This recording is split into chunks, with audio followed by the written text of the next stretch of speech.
सोचो, एक cricket team है जिसमें सिर्फ बल्लेबाज हैं और कोई गेंदबाज नहीं, या सिर्फ गेंदबाज हैं और कोई बल्लेबाज नहीं। टीम कभी मैच जीत ही नहीं पाएगी। हर खिलाड़ी का अपना रोल होता है, ओपनर, मध्यक्रम, स्पिनर, विकेट कीपर। वैसे ही ट्रेडिंग में हर ट्रेडर का अपना नेचुरल रोल होता है। कुछ लोग फास्ट एक्शन के लिए बने होते हैं, डे ट्रेडिंग, कुछ धैर्य और विश्लेषण के लिए, स्विंग ट्रेडिंग। आपका ट्रेडिंग स्टाइल आपकी पर्सनैलिटी तय करती है और इसको समझना ही टिकाऊ बढ़त है। अक्सर ट्रेडर्स दूसरे लोगों को देख के अपना स्टाइल कॉपी करते हैं। किसी यूट्यूबर या टेलीग्राम ग्रुप का स्टाइल देख के वो सोचते हैं कि ये ही बेस्ट है, लेकिन जब वो उस स्टाइल को अपनाते हैं तो जल्दी ही एहसास करते हैं कि उनकी साइकोलॉजी मैच नहीं करती। नतीजा निराशा और नुकसान। आप जानते हैं 93% ट्रेडर मार्केट में पैसा खो देते हैं। गलती मार्केट की नहीं होती, गलती हमारे माइंडसेट की होती है। मैं हूं जीसी शर्मा, घर घर इन्वेस्टर का संस्थापक और पहले था head of financial education at national stock exchange. 30 साल से मार्केट में हूं और मेरा मिशन है trade with discipline, not emotion. स्वागत है आपका बाउंस बैक ट्रेडर में, भारत के ट्रेडर के लिए एक मुफ्त यूट्यूब लर्निंग सीरीज जहां हम सीखेंगे कैसे हर लॉस को लेसन बनाया जाए। डे ट्रेडिंग आक्रामक स्वभाव के लिए है, जबकि स्विंग ट्रेडिंग धैर्य और शांति की मांग करती है। अगर स्टाइल और पर्सनैलिटी बेमेल हो तो ट्रेडर हमेशा संघर्ष करेगा। एक ग्लोबल स्टडी में दिखाया गया कि जो ट्रेडर्स अपने व्यक्तित्व के साथ संरेखित रणनीतियों का उपयोग करते हैं, उनका कंसिस्टेंसी 40% ज्यादा था, और उन लोगों की तुलना में जो बेतरतीब ढंग से स्टाइल चेंज करते रहे। एक और शोध ने यह भी उजागर किया है कि आवेगी व्यक्तित्व जब स्कैल्पिंग करते हैं तो उनका तनाव 2 गुना हो जाता है। भारत में भी एक सर्वेक्षण में पाया गया कि 62% खुदरा व्यापारियों ने स्वीकार किया कि उन्होंने अपनी ताकत को समझे बिना ही किसी शैली की नकल कर ली, और उसमें से बहुमत को नुकसान का सामना पड़ा।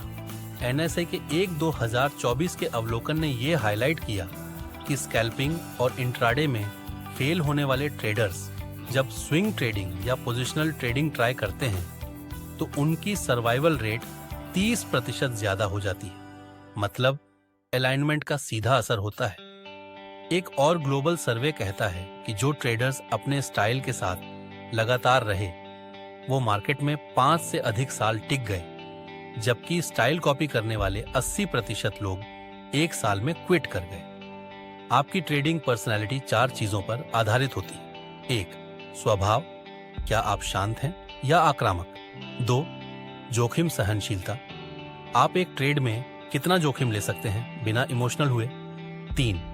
लाइफस्टाइल, क्या आपके पास दिन भर स्क्रीन के लिए टाइम है या सिर्फ शाम को विश्लेषण कर सकते हैं। 4. ध्यान अवधि, आप लगातार तेज निर्णय ले सकते हैं या धीमा। नियोजित दृष्टिकोण आपको सूट करता है। ये फैक्टर मिलकर तय करते हैं कि आप स्कैल्पर हो, डे ट्रेडर हो या स्विंग ट्रेडर हो।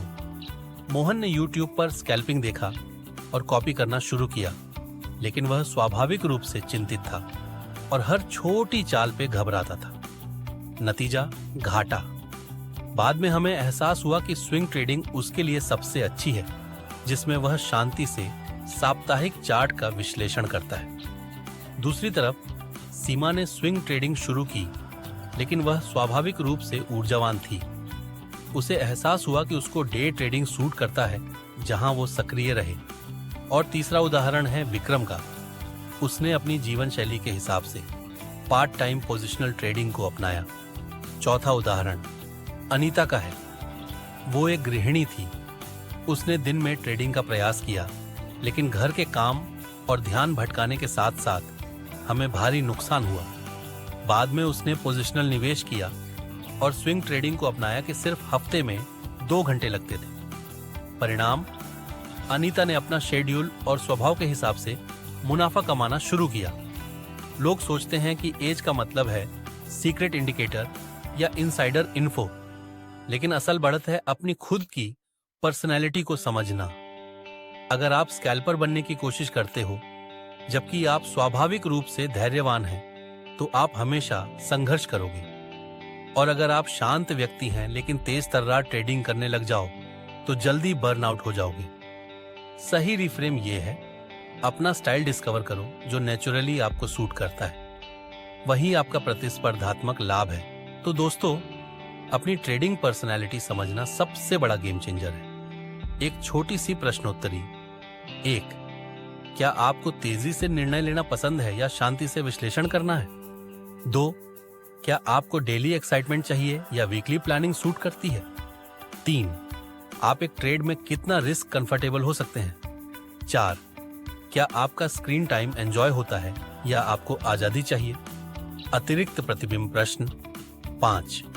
आप ट्रेडिंग से अल्पकालिक पैसा बनाना चाहते हैं या दीर्घकालिक धन बनाना चाहते हैं? 6. क्या आप तनाव से निपट सकते हैं या दबाव में गलती कर सकते हैं? 7. अगर आपको 90 दिन के लिए एक स्टाइल चुनना है तो कौन सा होगा? कार्रवाई कदम। अपने जर्नल में अपने उत्तर लिखो और निर्णय करो। अगले 3 महीने में आप एक ही स्टाइल फॉलो करोगे। टेक अवे सिंपल है, दूसरे को कॉपी मत करो, अपना स्टाइल डिस्कवर करो और उसमें मास्टरी बिल्ड करो। आपने बाउंस बैक ट्रेडर का एक और लेसन पूरा किया। याद रखिए, trade with discipline, not emotion. Channel को सब्सक्राइब कीजिए, नीचे अपने कमेंट दीजिए और अगले वीडियो में मिलते हैं। आइए इस कहानी को बदलते हैं।